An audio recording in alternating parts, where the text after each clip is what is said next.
What is going on, Crimson City? My name is Crimson CBAD. I've got a frog in my throat, excuse me. What is going on, Crimson City?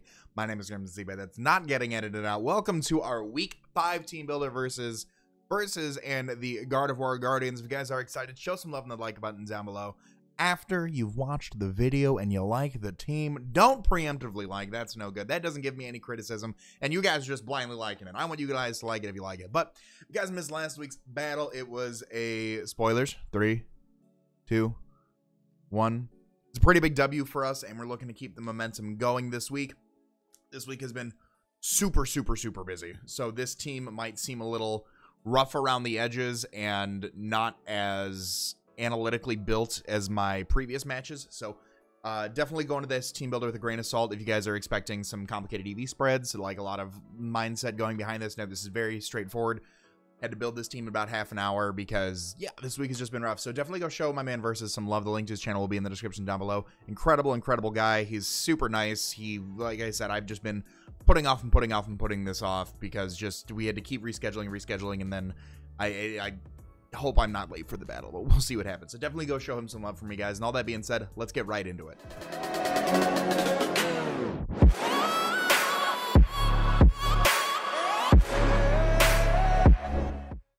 Alright, you guys are going to start to see his team appear on screen right about now. He has the Ambipom, super fast Pokemon, has some pretty cool tech moves with things like Technician, Water Pulse, and Hidden Powers.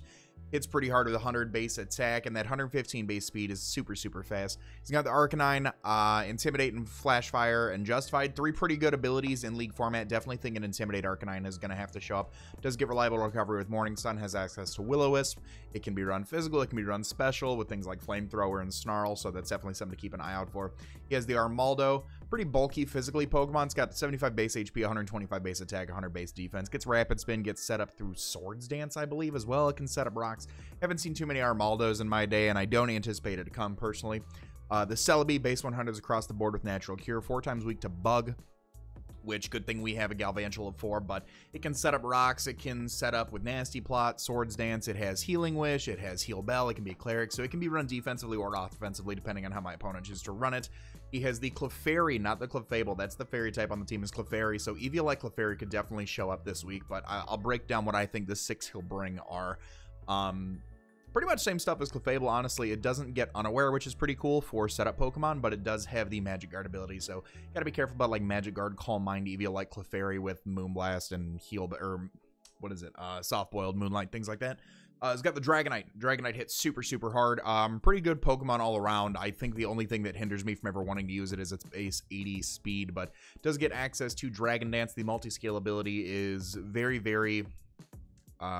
beneficial to my opponent, being able to shrug off damage from full and then being able to set up, go for a Dragon Dance and toss off like a Fly Z, a Dragon Z. I mean, Coverage Z, this thing's got a pretty good special attack stat, and it gets access to, you know, things like Thunder, things like Fire Blast, so being able to toss on a Niche Z move on this thing is pretty cool. Gastrodon, one of my favorite defensive Pokemon, Water Ground type, very specially bulky. It Water Ground type, I mean, Scald, Earthquake, Earth Power, Toxic, Recover, things like that. Doesn't get Stealth Rocks, so that is something good to note. The Lucario is definitely a Pokemon we got to be careful for with 100 base attack, 115 base special attack. Gets tons of priority, whether it be physical or special. Gets set up through Agility, Swords Dance, Nasty Plot, things like that. Another really good Z move user.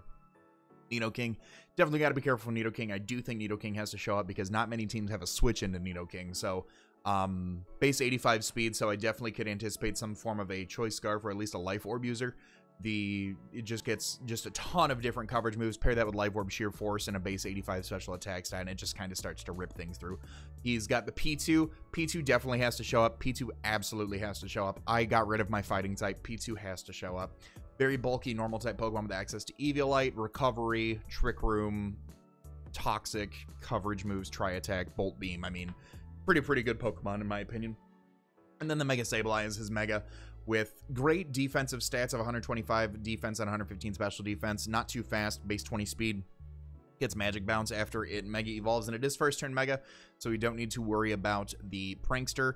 And a common thing that happened in Oris was that if you drafted Mega Sableye, the abilities wouldn't kick in the first turn you Mega Evolve, so you could go have regular Sableye, Mega Evolve and go for Will-O-Wisp. You'd still get your Prankster Will-O-Wisp buff, and you'd be able to Magic Bounce back. So it kind of got a nerf in a sense in Sun and Moon, but that's definitely something that we don't have to worry about this generation, which is really, really nice. And first turn Megas do make it so Mega Sableye probably has to protect first just to get the, just to get the Mega off, but does have access to Will-O-Wisp, Foul Play, Recover. It can be a Calm Mind setter, so things like that. We can talk about the hazard setters he's got on the team. He's got 4 Rockers in the form of Armaldo, Celebi, Clefairy, and Nidoking, a T-Spiker in the form of Nidoking, a Rapid Spinner in the form of Armaldo, a Defogger in the form of Dragonite, and 3 Heal Bell users in the form of Celebi, Clefairy, and Dragonite. So the 6 that I think he's going to be bringing, I think Arcanine has to show up because Arcanine is a great Mega Mawile check.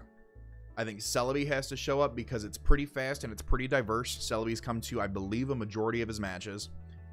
Dragonite has to show up. Dragonite's also come to a majority of the matches. Same thing with Nidoking. I think Dragonite with multi-scale and being able to like freeze Z-Crystal, it has to show up. Nidoking, no team just has a switch in for Nidoking based on the coverage. And then the last 2 that I think he's going to be bringing are, I think Mega Sableye has to show up because I don't think Armaldo has a good matchup, and I don't think Defog Dragonite has a good matchup. So Magic Bouncing Mega Sableye is his best way of deterring hazards. And then, like I said, if P2 doesn't show up to this match, frankly, I'm shocked. Honestly, I don't have a fighting type, which means that's free reign for P2 to show up. But we'll go on ahead and break down the team. Like I said at the beginning of the video, it's going to be a little bit less of an analytical team builder, mainly because this team just kind of got thrown together really quickly. It's more of a, I hate to say a rookie team builder, but it's pretty just toss a bunch here, and go. So first Pokemon we're bringing, we have Tooth, the Mega Mawile. Mega Mawile is adamant this week. The 4 attacks we are bringing are Swords Dance, Play Rough, Stone Edge, and Knockoff. We have 12 EVs in HP, 252 EVs in attack, and 244 EVs in speed with an adamant nature. With the adamant nature, we are outspeeding a speed creeping P2 and an uninvested Dragonite, should he bring that. But more importantly, P2 is pretty fast, and just in case he decided to get cheeky and run some speed in there, that's good. We also do outspeed Nidoking under webs, which is really, really nice, and I'll get into that. You guys will see that we're bringing Galvantula this week, but outspeeding Life Orb Nidoking or Specs Nidoking under webs is also very, very nice. Swords Dance just allows us to break through the walls a little bit easier, and then the only thing really stopping Mega Mawile, so there's 2 things stopping Mega Mawile from going ham, absolutely just nuts on this team. That is P2, because I am not man enough to bring Raw Focus Punch, and that is Intimidate Arcanine. So we have Play Rough for Stab, because nothing on his team appreciates a Play Rough. Like, Nidoking isn't that good defensively, in my opinion. So it's much more offensively better. Like, Nidoqueen can appreciate a Play Rough, but coming off of Mega Mawile, huge power, 105 attack, nobody appreciates that.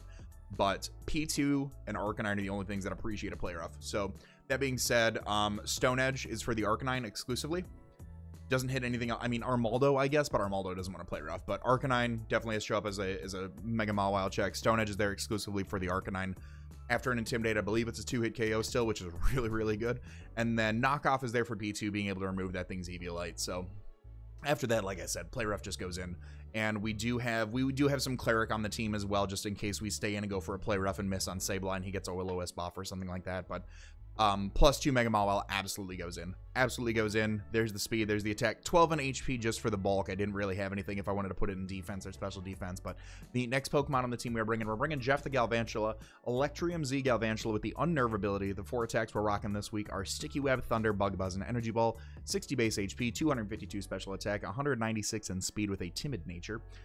Electrium Z Thunder is a nuke against his team if your name is not Gastrodon, P2, or Nidoking. Dragonite? No, that's neutral. That's a neutral hit on Dragonite. And we have coverage moves for everything else. So didn't really have anything else that I felt like appreciated Z move this week. I do think that getting webs up is going to be very, very nice, especially because we do have a slower team, and things like Ambipom, things like Lucario, things like Nidoking can definitely be a little bit problematic for our team. But Electrium Z Thunder just hits so very, very hard. And I know I'm bringing Unnerve instead of Compound Eyes. That's just in case he is something like the oh gosh, what's the berry? Tanga Berry, Celebi. I think that's the bug move. Tanga Berry, Celebi, or I feel like I'm just making that up. I'm pretty sure it's Tanga Berry. I'm going with that.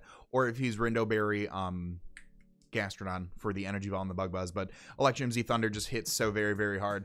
And if we can get Mega Sableye worn down a little bit, it does 75% to a max HP Mega Sableye.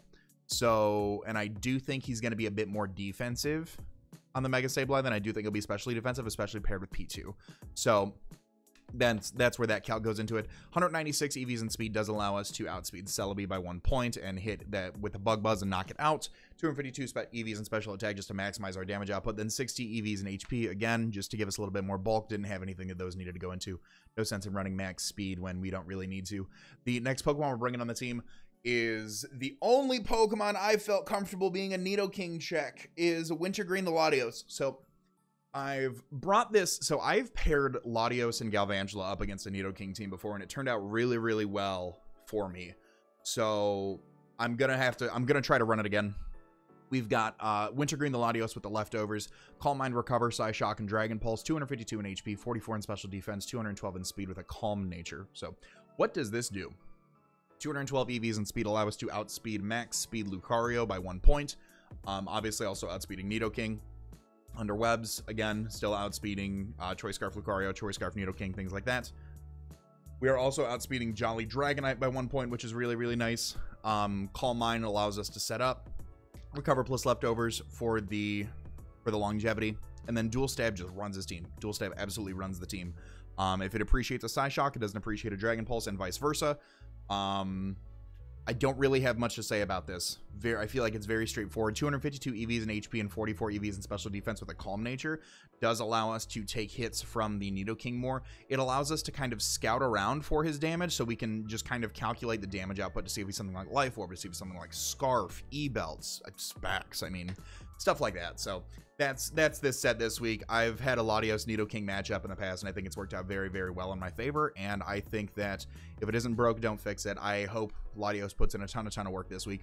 The next Pokemon we're bringing on the team is Choice Banded Diggersby. Roger the Diggersby. Huge power, Choice Band, U-turn, return, quick attack, and earthquake. 4 in attack, 252 in HP, 252 in speed with an adamant nature. So, I really, again, I've said this a million times, and I'm going to drill it in one more time. I feel like this is very straightforward. We have 252 EVs in speed with 100, so we hit 130 with that.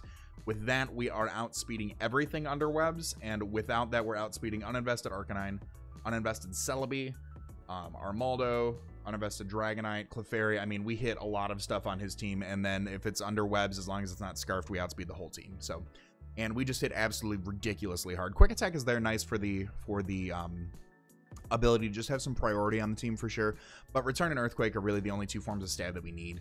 It is unfortunate if I go for a return and Mega Sableye comes in, because that does force a switch, but if I can predict that and go for a banded U-turn, that does just do a tremendous amount of damage to the team. So 252 EVs in attack with the adamant nature plus the choice band really does do us well. Really don't think there's too much more to say about Diggersby. Of course, if you guys have questions about the team, let me know in the comment section down below. I'll be checking the team builder comments out just so I can clarify anything if I've made this in a rushed manner or whatnot. But like I said, the team was kind of rushed. So here's kind of where it shows off the rushness of the team builder. Botan the Aromatisse is coming in next with leftovers. The Aroma availability, Heal Bell, Moonblast, Wish, and Toxic. 244 HP, 12 EVs in special attack, 252 EVs in speed with a, or special defense, excuse me, with a calm nature. Didn't want to run Sassy this week because I don't need to underspeed anything with a sassy nature. We actually underspeed Mega Sableye, and that's not what I want. I would much rather be able to Moonblast that thing in its face. Heal Bell is really nice because of Toxic, because of Will-O-Wisp, because of Thunder Waves that things like Celebi can go for, and Discharge that things like P2 can go for. So Heal Bell is just really, really nice. Being able to Wish Pass into things like Mega Mawile, being able to Wish Pass into things like Diggersby, into Latios if need be, into Galvantula is very, very nice as well. Moonblast is very spammable against his team. Nidoking is true. Nidoking and P2 and Arcanine are the only things that appreciate that. Never leave an Aromatisse in against a Nidoking, but we can Toxic Arcanine and P2 as well because they can't do too much to us in return other than maybe a status move or get some recovery off on us. So being able to Toxic those things are really, really nice. Don't have too much to say about this. This covers all of the special mons on his team aside from like special Arcanine, P2, Lucario special Flash Cannon hurts, but we have Latios for that. Again, Nidoking with Sludge Wave hurts, but we have Latios for that. This is meant to sponge any special hits that Latios doesn't appreciate, personally. So, the last Pokemon on the team is Nightwing the Gligar with the Eviolite, the immunity ability, Stealth Rock, Roost, Earthquake, and Rock Tomb. 244 EVs in HP, 12 EVs in attack, 252 EVs in defense with an Impish nature. Meant to take every physical hit on the team. He has no Ice type on his team. No Ice type, like, Pokemon on his team. So felt Gligar was a really, really good pick this week. Being able to set up rocks gives us 25% on Arcanine, Armaldo, Dragonite. Does get a little bit more chip damage on some other things, as well as breaking any potential sashes on things like Sash Lucario, which is really, really cool. Roost for the longevity, being able to recover off any damage. So our walls do have recovery. We have Recover on Latios, we have Wish on Aromatisse, and we have Roost on Gligar, which is really, really important. Earthquake hits everything on the team, and then Rock Tomb is there, so Dragonite doesn't just get free reign and set up all over us. It also does allow for a little bit more speed control on the team as well if we can take a hit with our Eviolite and our natural bulk. Go for Rock Tomb on something like the Lucario. Go for Rock Tomb on something like the Gastrodon. Yikes. I looked at Dragonite and I said Gastrodon. Go for something on Rock Tomb on the Dragonite if we can live an Ice Beam from Nidoking, or maybe he over predicts and goes for a Sludge Wave. We can go for Rock Tomb and lower that thing's speed. So something like Mawile, something like Latios, something like Diggersby can come in and get an absolutely huge hit off. So that's our team for this week. Again, very, very just condensed. I hope you guys have enjoyed. Again, if you guys have questions about the team, let me know in the comment section down below. Let me know your guys' favorite set. Let me know what you guys would do differently. Of course, if you guys have enjoyed, make sure you leave a like on the video. Go show Versus some love as well. The link to his channel will be in the description. All that being said, I want to remind you guys to be great and do great. I'm going to let this outro bang. I'm going to talk to you all soon. Later.